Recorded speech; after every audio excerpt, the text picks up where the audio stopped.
Today we're talking about the Colombian Exchange.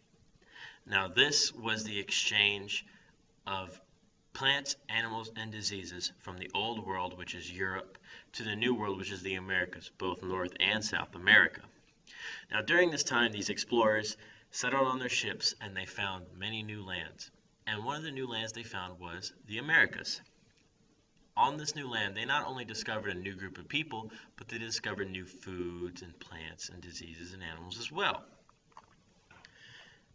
And so the three main things that were traded, once again, are plants, animals, and diseases. Diseases are important because this is what helps to wipe out the native population in the New World. The Native Americans living in the New World are not used to the diseases from the Old World.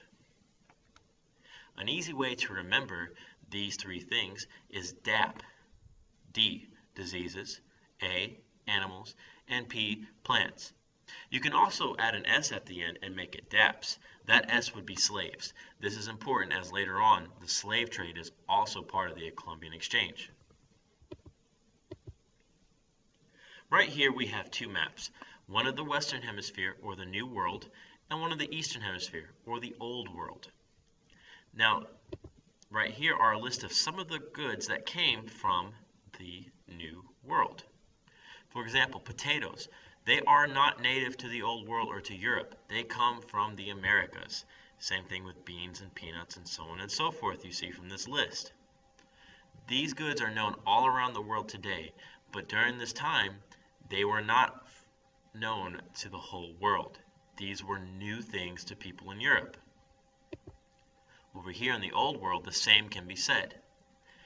Things like horses, pigs, and cows were not native to the Americas.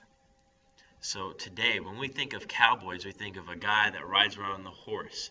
Well, this image wouldn't have been possible had it not been for the Europeans coming over and bringing over the horse and introducing it to the Americas. This list includes plants, animals, and even diseases. Again, these diseases help to wipe out the native population. At first, these Europeans used Native Americans as slaves, but since the population were dying from diseases, they then had to turn to Africans as forced labor. Here are some of the effects of the Colombian Exchange.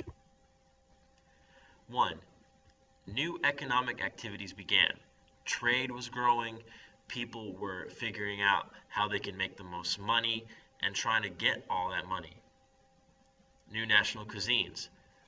Now, since new foods were introduced, now these two worlds can cook new types of dishes.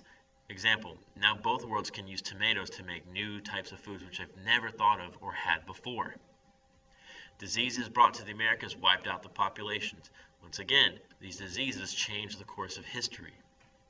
And the introduction of the horse.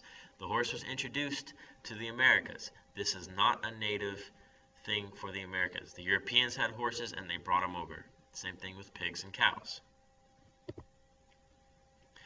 All these things come together to create a new type of economic policy. The whole thing with the Colombian Exchange, these animals and plants being traded back and forth across the Atlantic, it all comes together and they create this new idea called mercantilism, which will be discussed in the next video.